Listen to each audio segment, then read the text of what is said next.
Bonjour à tous, j'espère que vous allez bien. On se retrouve aujourd'hui pour voir comment on peut créer des MoGurt avec After Effects. Si vous connaissez pas les MoGurt, ce sont des modèles d'animation graphique ou des presets d'animation si vous préférez que l'on peut utiliser sur Premiere Pro. On commence tout de suite, donc pour démarrer je vais venir créer une nouvelle composition, donc je clique ici. Ici vous pouvez la renommer, donc moi je vais l'appeler Text MoGurt. Ensuite pour les dimensions, je mets 1920 par 1080, le framerate je laisse à 30 images et pour la durée de la composition, je vais mettre 10 secondes et une fois noté, je viens cliquer sur OK. Je vais maintenant venir réaliser mon animation texte, donc pour ça je me rends en haut dans la barre d'outils, je sélectionne mon outil texte. Je viens taper une fois sur mon plan. Donc moi pour l'exemple je vais marquer bonjour à tous, j'espère que vous allez bien. Une fois noté, je double-clique sur mon texte, je me rends dans la fenêtre propriété. Donc moi pour la police j'ai choisi du Satoshi en bold. Pour la taille de la typo je vais la passer à 70. La couleur je choisis du blanc. Et ensuite je peux me rendre dans la fenêtre align pour le centrer horizontalement et verticalement. Ensuite pour animer mon texte je vais venir ouvrir les paramètres de mon calque texte. Je vais venir ici sur animate, je viens cliquer dessus, je vais venir ajouter le paramètre opacité. Je me rends ici sur le range selector 1, je vais venir faire clic droit dessus pour le renommer. Donc je vais l'appeler a.opacity. Après ça je peux venir passer la valeur d'opacité à 0%. Je viens ouvrir les paramètres de A-Opacity. J'active le chronomètre d'image clé de start. Avec ma tête de lecture, je vais me placer un petit peu plus loin. Je vais venir passer la valeur de start à 100%. Ensuite, je me rends une nouvelle fois dans Animate. Cette fois-ci, je vais venir sélectionner Rotation. Je descends tout en bas. Ici, le range selector 1, je fais clic droit pour le renommer. Je vais l'appeler A.Rotation. Je clique sur Entrée. Ensuite, Rotation, je vais venir la passer à 45 degrés. J'ouvre les paramètres de A-Rotation. J'active le chronomètre d'image clé de start. Je place l'image clé au début de ma composition. Et ensuite, je peux venir passer la valeur de start à 100%. Ça va automatiquement m'ajouter une image clé. Et enfin, pour terminer, je vais venir ajouter Blur. Donc, je me rends sur Animate. Je clique sur Blur. Je descends tout en bas. Je passe la valeur de Blur à 15. Je viens ici sur le range selector 1. Je fais clic droit à renommer. Je vais l'appeler A.Blur. J'ouvre les paramètres de A-Blur. J'active le chronomètre d'image clé de start. Je passe l'image clé au début de ma composition. Et je viens passer la valeur de start à 100%. Maintenant, je peux me rendre tout en haut, cliquer sur mon calque texte. J'appuie sur U pour afficher tous les paramètres où j'ai des images clés. Je viens sélectionner mes images clés et je fais F9. Ensuite, en ayant toujours mes images clés de sélectionner, je viens dans mon graph editor. Je peux venir zoomer un tout petit peu. Si jamais vous n'avez pas ce graphe là, vous pouvez venir ici sur le petit rectangle. Et ici, vous venez sélectionner Edit Split Graph. Et ensuite, je vais venir sélectionner mes images clés de droite que je vais rapprocher vers la gauche. Et je fais de même avec les images clés de gauche, je vais les rapprocher vers la droite, de façon à avoir ce genre de courbe. Ensuite, je peux revenir dans ma composition. Je peux regarder ce que donne mon animation. Donc là c'est très bien, mais moi j'aimerais voir un peu plus le blur et la rotation de mes lettres. Donc je vais venir avancer la dernière image clé d'opacité. Donc je vais me placer deux images avant et je vais venir décaler la seconde image clé d'opacité. Je vais regarder ce que ça donne. Donc là je trouve ça très bien. Maintenant on va ajouter un petit peu d'effet à notre texte. Donc pour ça je me rends dans le panneau d'effets preset et je vais venir chercher l'effet Turbulent Displace. Une fois trouvé, je le glisse et je le dépose sur mon calque texte. Je me rends dans le panneau d'effets contrôle. Le montant je vais le passer à 20, la size à 4. Pour avoir du mouvement sur mon effet, je vais venir ici sur évolution option. Je vais venir ici sur le chronomètre d'image clé de Random Seed. Je reste appuyé sur Alt, je clique dessus. Ça m'ouvre automatiquement la fenêtre des expressions. Donc je vais venir ici double-cliquer dans la fenêtre des expressions. Je peux supprimer l'expression qui s'y trouve et ici je vais venir noter Time étoile 7. Je viens cliquer en dehors de la fenêtre des expressions. Maintenant je retourne dans la fenêtre d'effet contrôle pour dupliquer mon effet. Donc pour ça clic droit, dupliquer. Ici le montant je vais le passer à 8 et la size à 8 également. Donc là si je lance mon animation, voici ce que ça donne. Maintenant je peux venir fermer les effets Turbulent Displace dans ma fenêtre d'effet contrôle. Je me rends dans le panneau d'effets et presets et je vais venir ajouter l'effet fill. Je le glisse et je le dépose sur mon calque texte. Ici je vais venir passer la couleur en blanc.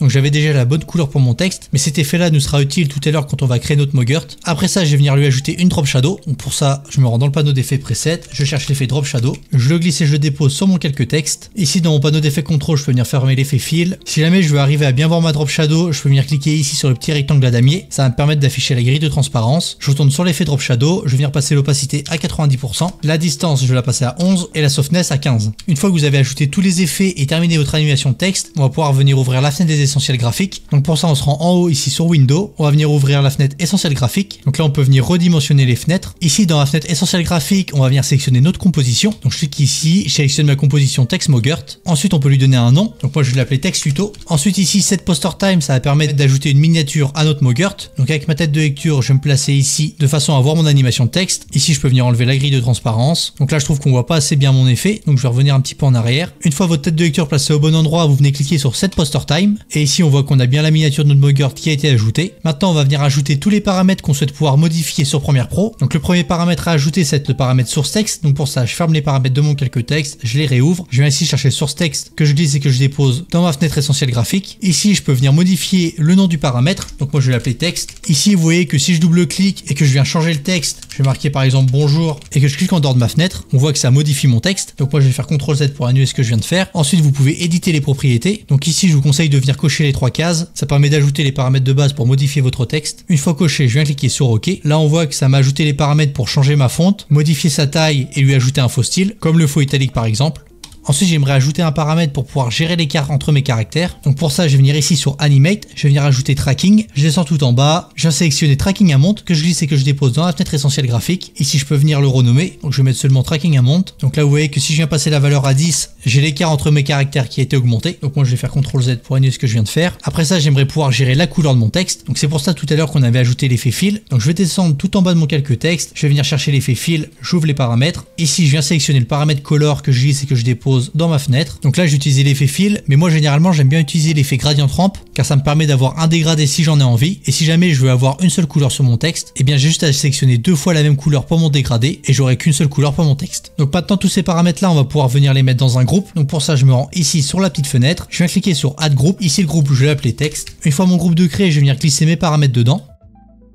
Maintenant, je vais venir créer un groupe Drop Shadow. Donc, je viens ici, je viens sur Ajouter groupe. Je vais appeler mon groupe Drop Shadow. Je viens ici sur les paramètres de mon calque texte. Donc, je peux fermer l'effet Fill. Je vais venir ouvrir les paramètres de Drop Shadow. Ici, je viens sélectionner tous les paramètres. Donc, pour ça, je clique sur le premier. Je reste appuyé sur Maj. Je clique sur le dernier. Je glisse et je dépose tous les paramètres Drop Shadow dans mon groupe. Là, je vois que j'ai bien tous mes paramètres qui ont été importés. Ici, vous pouvez venir éditer les valeurs. Donc, pour ça, vous cliquez dessus. Donc là, je vois que la range va bien de 0 à 250. Donc, pour la softness de ma Drop Shadow, ça sera suffisant. Donc, j'ai pas besoin de la modifier. Mais faites attention car parfois, le slider range ne commence pas à 0. Donc si jamais vous voulez mettre cette valeur là à 0, ça sera pas possible. Donc là, je viens cliquer sur OK. Je peux venir fermer mon groupe Drop Shadow. Je vais venir ajouter un groupe Turbulence Displace. Une fois créé, je me rends sur le paramètre Turbulence Displace qui se trouve juste ici. Je vais venir sélectionner le montant et la size. Je le glisse et je le dépose dans mon groupe. Ici, je peux venir éditer les valeurs. Donc là, ça va de 0 à 100 pour le montant. Ça sera suffisant. Je viens cliquer sur OK. Je fais de même pour la size. Donc là, je vois que le size de range commence à 5. Donc je vais venir mettre 0. Ensuite, je répète la même opération pour le Turbulence Displace 2.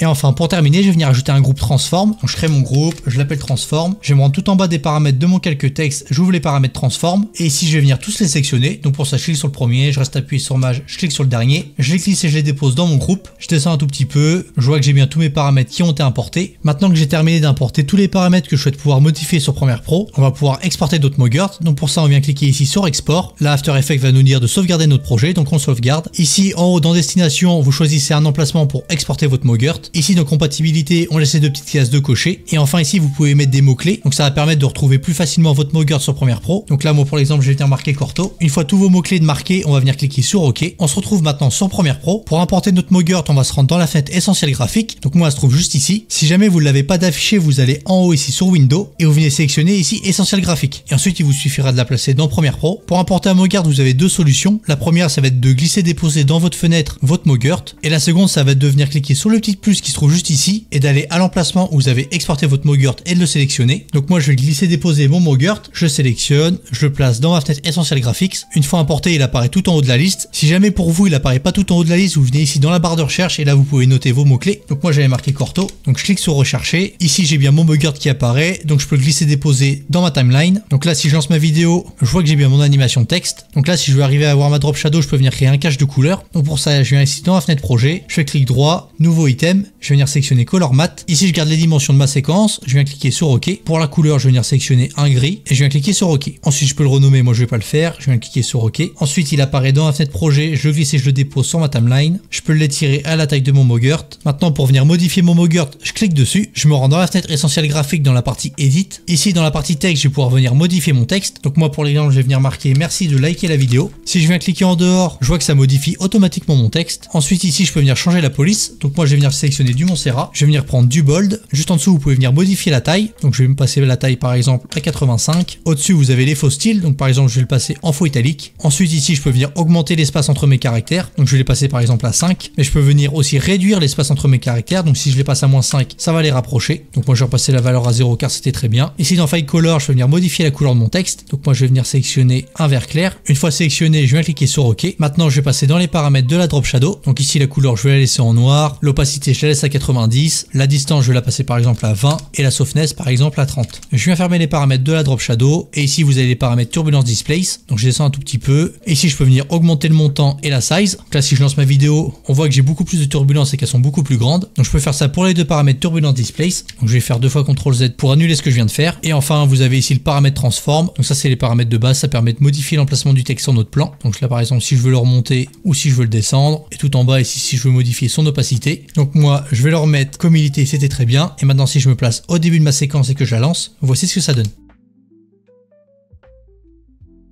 Et voilà, on arrive déjà à la fin de cette vidéo, j'espère qu'elle vous a plu. Donc comme d'habitude, n'hésitez pas à liker la vidéo, à me rejoindre sur Instagram et sur X pour me proposer la prochaine animation que vous souhaitez voir en vidéo. Et en attendant, moi je vous dis à la prochaine, bye bye.